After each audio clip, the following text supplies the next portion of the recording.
เสร็จแล้ว มาเนี่ยมองดีมาเนี่ยมองดีแล้วเอาแล้วเห็นว่าเอาดีๆเลยอันนี้มองว่าอ๋อตัวร่างเลยมาเลย เปลี่ยนเราเนาะไม่ได้นั่งยาวเนาะโอเคว่านั่นแล้วแยกไข่เหยียบจะขึ้นกันมัน นั่งดี ช่างนี้กันเนาะ ผูกให้น้องจ้อยน้องจ้อยผูกให้ก้อนใช่ไหมเนาะเจ้าภาพผูกให้ก้อนเลยนี่พี่น้องเนาะพี่น้องน้องจ้อยเพิ่นผูกให้ยินดีมีให้นะมันสิผูกให้น้องจ้อยเพิ่นอยู่ทุกอย่างนั้นนี่ก็คือว่าเนาะ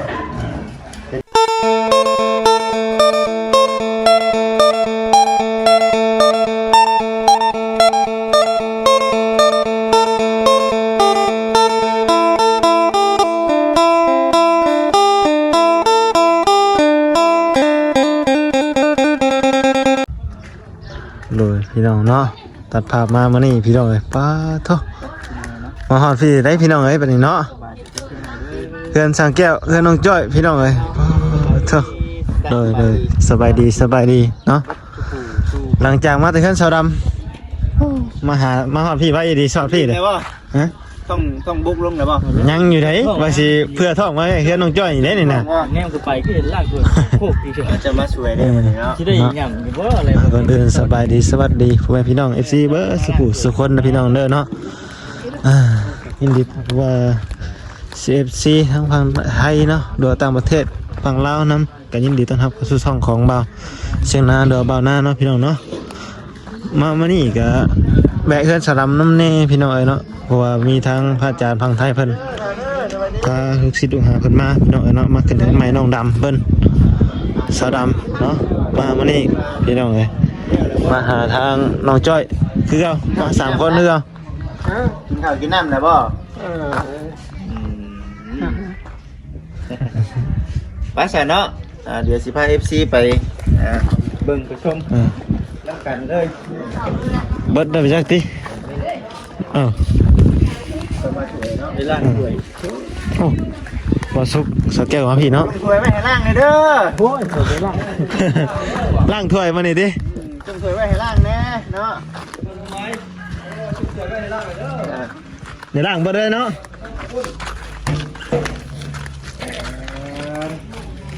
เลยบรรยากาศมันนี่คือเป๊ะๆนั่นเนาะสบายดีสบายดีคนมาหลายคือบ่เฮ็ดบ่เพียงเจ้ามาบ่ทันแม่ใช่บ่แม่เห็นแน่มาบ่ทันครับมาตัวจนหมูเลยจะมีคนคือว่าแล้วเนาะให้ดีได้หลายดีลุงเลยได้ลูกกับบ้านสบายดีได้ลูกก่อนไหมสบายดีลุงสบายนะสบายดีลุงลูกสบายดีถ้ามานำมานี่เนาะน้ำมันเดือดแล้วไม่ได้มาซักเถื่อจ้ะเขียวไปใช้เขียวนะ บอกลุงไงเที่ยวเลยเที่ยวเลยมึงมากินเก่งสิหรอเที่ยวจนนี้ตัวบุกจกบุลงนี่สบายดีน้องจ้อยนี่เห็นบุ๊กนี่ลีก่อนไม่ว่าเป็นของเป็นที่เสียแล้วมันแม่ของเป็นกินลายเป็นบ่เล่นลายเขาเลยกินบุบดเลยนี่นะข้าวเป็นโอ้ไม่กินเต็มที่ดิเดี๋ยวกินจังหวะเรียบร้อยก็อยู่บนกันเดียวจะมาแต่พุ่นนะยังไม่ได้แวะก่อนเมื่อพุ่นเนี่ยจะแวะพุ่นแม่นั่นแหละมันเดือดว่าข้าวมาทั้งนี้เนี่ยนะกระเบียดทั้งนั้นกระเบียดเนาะโดยปกติได้ที่เราเนาะผู้ที่ว่ารับงานที่ว่าอุ้ยป้าบ่ได้แหละเนาะมาเบิ่งใช่ป่ะครับงานคนไหนบ้างผู้ชายนี่บ่เรียกนั่งเต็มเบิดดินั่งเสมอแล้วก็ไปล้างจานได้ป่ะนี่แล้วเลยนะพูดก็ได้นะเล่บ่ได้บ่แล้วบ่ได้นะเจ้าว่าญาติท่านตอนชีวิตมุ่งเว้ากันบ่อ๋อแล้วมาแต่เพิ่นนั่นนี่เนี่ยครับเพิ่นมีเวียกไปทางอื่นเนี่ยกับพอดีเที่ยวนี่เนี่ยเพิ่นมีทางไปแน่นะพูดกันมาแล้วแล้วเพิ่นคลิปบ่ได้เลยยังบ่ได้ลงคลิปอยู่นี่พอเนาะแต่เนาะบ่เห็นเด้งเห็นดังติแต่ว่ามาแต่เพิ่นก็หลายคนผู้รักผู้ใหญ่เพิ่นก็นั่นก็เลยไปเลยนะเนาะหรือว่าเรื่องทัวร์บ่ได้บัดนี้เนาะมีแต่ขุดน้องไม้มาที่ซอยบ่เป็นลูกชายเป็นน้องหาเลย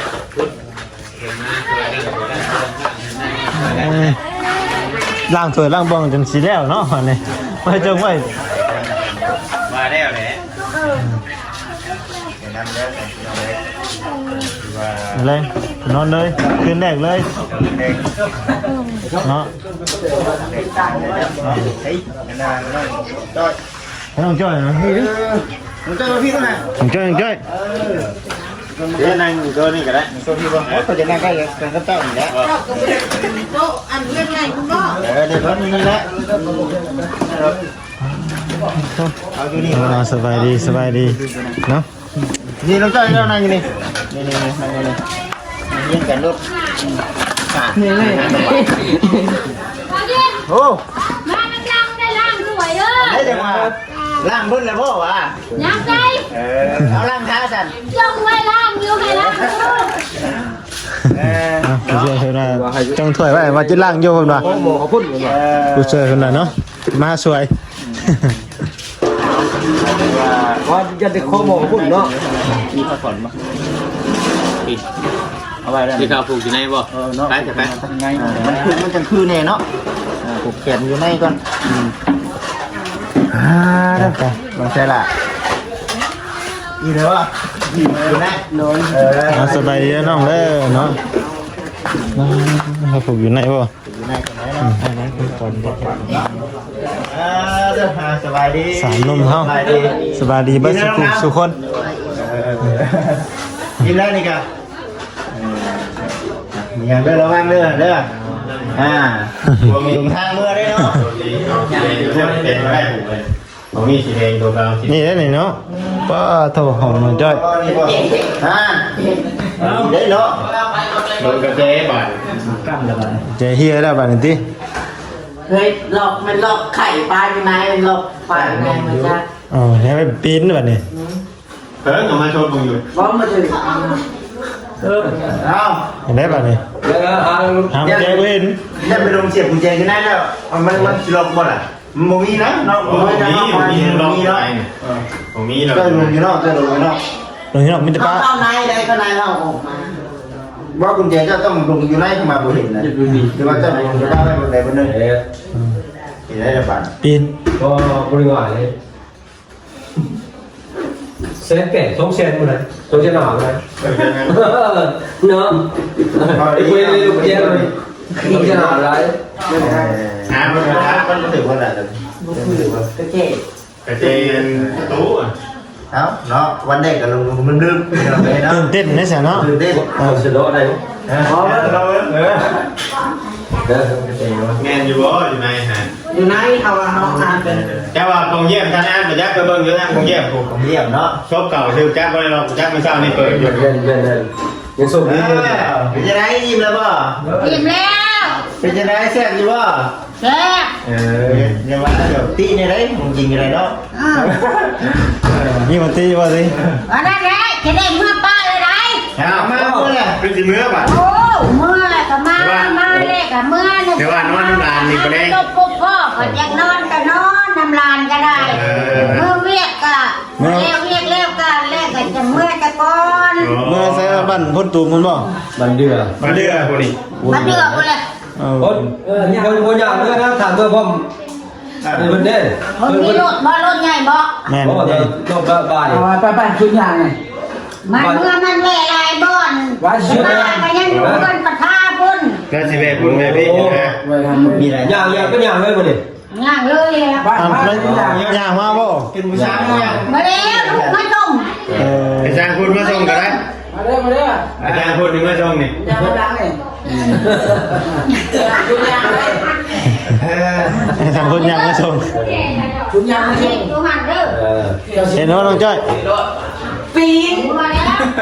ขี้มือนะ แล้วจะมาจมอ่ะ รอบบ่นะก็รอบบ่ เราผู้ชายเยอะเนาะเอาไปได้ก็ไข่บุกเคนนี่เนาะมีเยอะ จะนอกเราบ่ดึงได้แล้วจะนั่นเป็นเจ้าเป็นเบิ่งใหม่ก่อนแม่ลืมหมดบ้านหั่นเนาะแม่ ชุดพิมพ์ได้ เอาเลยสบายดีมาตรนนะพ่อเจ้า อย่าลืมของเนี่ย เอา ต้องกินเลยนะ โอ้ ปากนี่แหละเรา แม่ลงนะ หมดไว้นี่ไม่ได้แค่ เดี๋ยวเราบทปีนก็จะหาบทผ่านแขน แกอะไรแทนน่ะก็ได้ ไม่ได้ว่าผ่านแขนพี่น้อง รถเลยเขาไปจับรถ มันจะอยู่ในเบิดติ หลบไปเจอไอ้เจ้ามันบุญบ่เนาะเพราะว่าได้จะเอาหามันแนวอากาศมันต้องมากเข้ามากมันได้นะเป็นมากได้หาแนวอากาศมันมีช่องว่างอยู่ขึ้นได้อยู่แต่จะหาแนวงอย ใครเดี๋ยวมาใส่กันขโมยเนาะขโมย วันนี้ ร้อย เพดาน100เนาะ เองเนาะ สรุปในเวลาโกเลย เจไว้ข้างในเนาะ อยู่ไหนนะเขาข้าวเขาบอก เจก็ต้องบ้าไว้เสียบได้หลอกไปแล้วเนาะ อ๋อจะเอาไปวันนอน เสียบไปแล้วเนาะ ขึ้นนี่ก็ได้หรอ โอ้ยได้เบิ้ลเอาไปเนี่ยเบิ้ล หาแนวงอยกันสิมีแนวงอย ไม่ว่าจริงต้อง นั่งบ้านก็ได้ เอาเถอะ ตัวยังก็ได้เนาะ มาขึ้นมาจะลงทุนได้บ้านเออ โดดลงเสือเลยแล้วเราโดดเสือ ขึ้นมาเตี้ยวขึ้นให้เจ๊ขึ้นอะไรก็ได้นะ เลย เห็นไหมวันนี้น้องจ้อยน้องเสือทอง มาเนี่ยมอยดีมาเนี่ยมอยดี แล้วเอาแล้วเดี๋ยวว่าเอาดีๆเลย หันได้มาง้อย อ๋อตัวหน้าเลย มาเลย ดีเป็นเราเลยเนาะไม่ได้งานยาวเนาะบอกแกว่านั่น แล้วแยกไข่เหยียบจะขึ้นจะมัน งานดี ช่างนี้ตื่น เนาะ ว้าวมิงมา ดึงมาเอ้าเด้งมาเข้าใจบ้ามา เด้งมาเด้งมาเด้งมาเด้งออกได้หมดเลย เนาะอย่าไปฉันตรงกันเลยกับสลามนี่ตรงกันเยอะตรงบ่ตรงกันเนาะ เริ่มหนา นี่โอ้ยอยู่ในน้องจ้อยเนาะ ตรงกันเนี่ยบอกชื่ออะไร มีมือนะ นี่จุ่มไม่อยู่นี่เนาะโอ้ยมาก็ได้เลยเห็น อยู่ มาก่อนสิกินกันได้เนาะมาสวัสดี สบายดีสบายดี เอาเลยพวกคอนเทนต์บอก หาเราหลานน้ำพักก่อนนะมาแล้ว จูงมา ก่อนมีแห้งเนาะก่อนเลยก่อน ถ่าย เป็นเด้อนี่เราเลย โอ้คุณไม่สู้กันลากก่อน ไม่สู้กันได้ อ๋อโอ้ ตะกี้อยู่น้ำน้องหลานน้องฉลาดได้เวลาไปจังหวัดมาแล้วว่ามาเห็นเจ้ามันจะไปจังหวัดอันนี้น่าช่วยต้องไปจับนั่นน่ะ ขอชื่อรถ นี่ยังกายเลยเราเป็นกันอ่ะนี่นั่งกันนะเรา ว่ามีรถจักรคันหนึ่งขายเลย จังเล่นจีนนั่งกายแล้วล่ะ ขายเลยมือสองเดี๋ยวเอาคันใหม่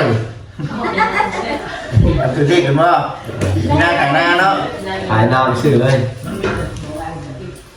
อันนี้มาดูน้ำ ว่า ก่อนได้ไหม ว่าเรื่องขายนี่มันเป็นโทษแล้วเนาะก่อน เขาเรียกอะไรเนาะ เราขายรถจักรขายต้นตัว เก่งป่ะ จังอยู่จังอยู่ แล้วเนาะ ให้คนนั้นให้คนนี้ดีคนเก่าดีคนเก่าคนเจ้ามาโฮมได้บ้านนี้ก็ได้อันนี้เมื่อสันวันดีเมื่อจุกเมื่องามเมื่อเป็นเพื่อนถึงซานยินดีน้ำเนาะบ้านนี้ก็ได้ขอให้ต่อไปขอให้สร้างลูกปุ๊กขึ้นอยู่เย็นเป็นสุขให้สบายใจเนาะนำลูกไปเมื่อนาเด้อน้องจอยเด้อเดี๋ยวมันไปเยินเนาะเนาะมาสำคัญที่สุดก็ยังบ่ลืมได้ไผ่บุเขียนนั่นแหละก็ได้ดอกบ่าวเวียงนี่ เป็นอย่าง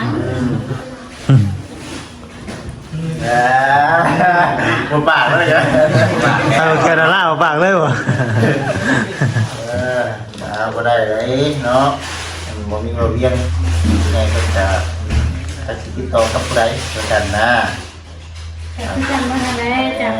โอ้ยก็จะคือหักแห่งแต่มันขาดนะจะกินแล้วกิ่งกับ มาบ่าวเวียงเด้อคือกัน จ้อยมาเฮ็ดในนั้น กดนี้ดีปวดเข่าดีปวดเข่าขนเจ้าหน้าโฮมเด้อบ่าวเวียงเด้อบาดนี้ก็ได้เป็นงานเป็นสะพานบุญนะครับท่านผู้รักผู้ใหญ่เนาะก็ให้มี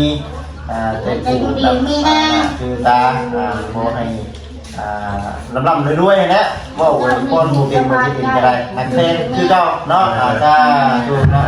ใช่ถูก มาเบิ่งทั้งสังแก้วเฮาเนาะบัดนี้ก็ได้ยุบ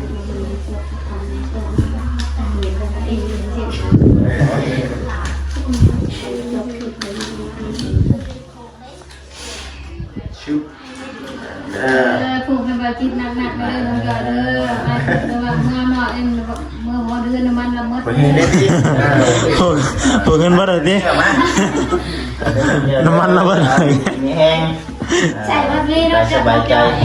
ทำมันดีเด้อให้บาจิตเด้อ เนาะก็สิ่งดี ดีๆมีแฮงเนาะ ต่อมาในชีวิตเด้อตอนนี้ก็ได้อนุโมทนาเงินลงไปก็คิดจะมาใกล้จะมาเบียดได้เนาะเบิ่งแย่งลูกเบิ่งแย่งหลานตลอดปีตลอดไปเนาะสาธุเนาะมาทั้งแม่เนาะแม่ขอมาขอพรเนาะ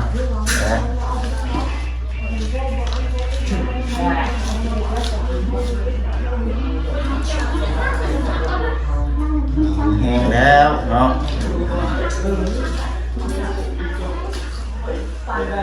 เจอน้ำมันนี่ก็ได้เนาะ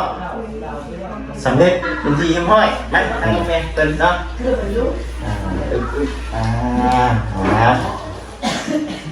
เด้อดีมีแห้งเด้อเม็ดเนาะดูมันคนเยินเนาะมันนี่ก็เมื่อเป็นงานน้องจ้อยจะคือว่าแน่เนาะหาลูกหลานมาใส่ให้เพิ่งขอให้อยู่ดีมีแห้งบึ๊ดตัวคำเดอยู่ดีมีแห้งอะไรเนาะใช่ถูก ระวังใจ ใจแม่ได้บางทีได้ดอกบัวได้ใจเราจะดองว่าให้ทิ้งได้ทิ้งลงได้ ใจเนาะเอาคือสี่ประมาณนั้นแหละดีใจน้ำน้องจ้อยน้องเด้อเนาะดีใจน้ำน้องจ้อยเราเพียงกันสำเร็จไปแล้วงานนึงเนาะเดี๋ยวไปคนแรกบัตรนี่กันเจนเทิร์นส่งหลังเข้าคนแรกบัตรนี่เนาะจะยามใดแล้วเจอโอเค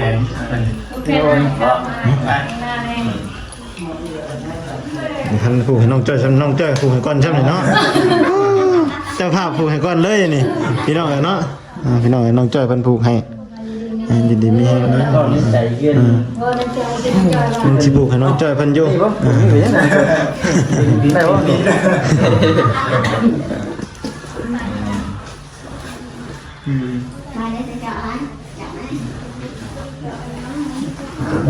น้ำมาจุดไข่ลุงมานี่เนาะมาชาดีกว่ามา ไข่ดีกว่ามาเนาะก็รู้พี่เราเลยว่าจะได้ไปทั้งนั้นก่อนเด้อฉัน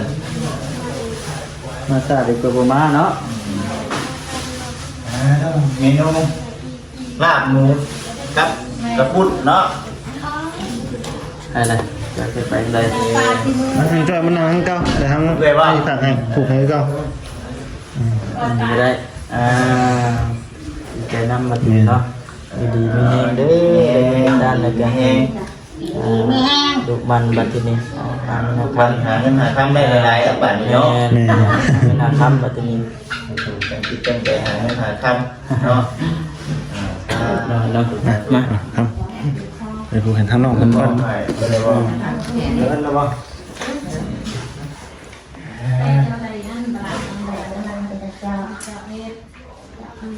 คนหัดคนหลายที่ไม่ใช่หรือที่หลายอยู่เนี่ยพูดคนเกินถึงมากเนาะนะเนาะเอาพูดกระพุกเสร็จเนาะเอาโอเคมาต่อเนาะชิบหายแย่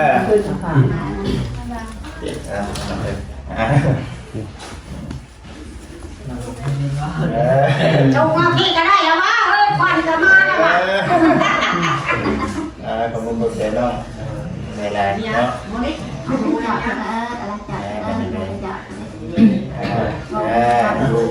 ใช่ไหมดีมีแห้งเนาะวันนี้เดือนมันเงินงามพี่น้องเลยมันเช็ดมันทุกวันเลยเนาะโอ้บาทนี่ได้เราจะไหนจะมีการเช็ดก็ได้บาทนี่เช็ดอะไรไม่ได้เนาะจบจากนั้นนี่ก็คือว่าเนาะเป็นเรียกเหตุชาติเท่าเก่าสู้เนาะยังดีมีแห้งให้เพื่อนน้องถือทองน้องสนาเนี่ยไว้ได้น้อยอยากกินนาสิ้นเรื่อยอย่างนี้ได้นี่นาไม่ทานมันหรอเอาอีกแล้วบัดนี้ฟ้าแทนลูกเจได้มือที่ไม่เยอะเลยมือสำคัญมันไม่ได้เลยเนาะบ้านนี้ยังนะเป็นทั้งที่มันใส่ถุงทีวันนี้ยาเขาเล่นช้า เยี่ยบ่เนาะมาในหน้ามาพี่จะมาพี่ด้วยก็อวยพรอยู่ในใจแต่ว่าน้องเดือดร้อน อวยพรในใจคือกัน โอเคอยู่ดีแห้ง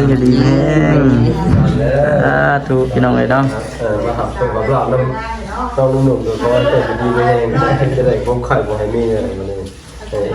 จะนอนรับจะได้เงินพันนอนพันเลยจะได้เงินหมื่นนอนถึงจะได้เงินแสนหรือเดือนมาเดือนมือมาให้แข่งมันในส่วนตัวหายบ่ให้พลาดมาหายบ่ให้มาเบียดเนี่ยเจ็บจะได้บ่ให้ไก่ตัวอะไรมีแต่อายุมันเย็นถูกเนาะถูกเพิ่นว่าเป็นแค่นี้เนาะ ดูที่ฉันเกี่ยวเลยไม่ได้จะได้ถูกจะถูกมาให้ผู้รักผู้ใหญ่ผู้เขียนให้แน่เนาะ เดี๋ยวสิปลูกเพิ่นเนาะ อยู่ดีมีแห้งเนาะ แห้งดีแห้ง กินง่ายดีๆขอเจ้าเดือนซานเด้อขอคำไอ้มาขับโชคขับลาบน้ำนองนุ่มๆก็ขอให้อยู่ดีไม่แห้งเลยความคิดจะได้ของไข่บัวให้มีเลยว่ารับพันให้ได้เงินหมื่นน่าตึงให้เงินแสนแบบมาว่ากันได้เงินไปสดเช่นว่าอยากให้ได้รัตลาก็ให้เอาอยู่บริษัทกุลาอยู่ดีไม่แห้งวันนี้มันเยอะเลย เล่นอยู่ไหนเป็นพวกเราอยู่ไหนรอ พี่น้องเนาะ ที่เขาก็เจ้าที่ซานเด้อมาเห็นนายว่าขับโชคขับลาบน้องนุ่มก็ให้อยู่ดีไม่แห้งได้เหมือนคนคิดจะได้ของไข่พันคะแนนหมื่นแล้วตึงได้เงินแสนเลยแต่นี้แต่อายุมันพันเงินเลยสาธุเนาะเดี๋ยวเพื่อนก็ไป เดี๋ยวพี่น้องเนาะเดี๋ยวผูกทางเกี่ยวกันคืนกันบัดนี้เนาะทางเปลี่ยนเบิดแล้วบ่โอเคแล้วพี่น้องเด้อเนาะทางถ้าเราก็สิจบคลิปก่อนผูกแขนเพิ่นนี่ก่อนโอเคแล้วพี่น้องเนาะทางบางงานเองก็มายินดีนำน้องเพิ่นพี่น้องถือว่าผูกข้อต่อแขนเรียบร้อยแล้วเนาะพี่น้องเนาะจังไดก็อยู่ดีมีแฮงเบ้อสุขคนนะพี่น้องเด้อเนาะทางบรรณาเองมานี่ก็ยินดีน้ำน้องเพิ่นแต่ว่าจุดนี้ก็ไว้หน้าครับแล้วเฮากันเนาะพี่น้องเนาะมาแต่ขึ้นสะดำเลิกมาสายแน่โอเคนะพี่น้องเนาะสำหรับคลิปนี้ขอลาพี่และน้องไปก่อนเด้อพี่น้องเด้อเนาะสบายดีโดย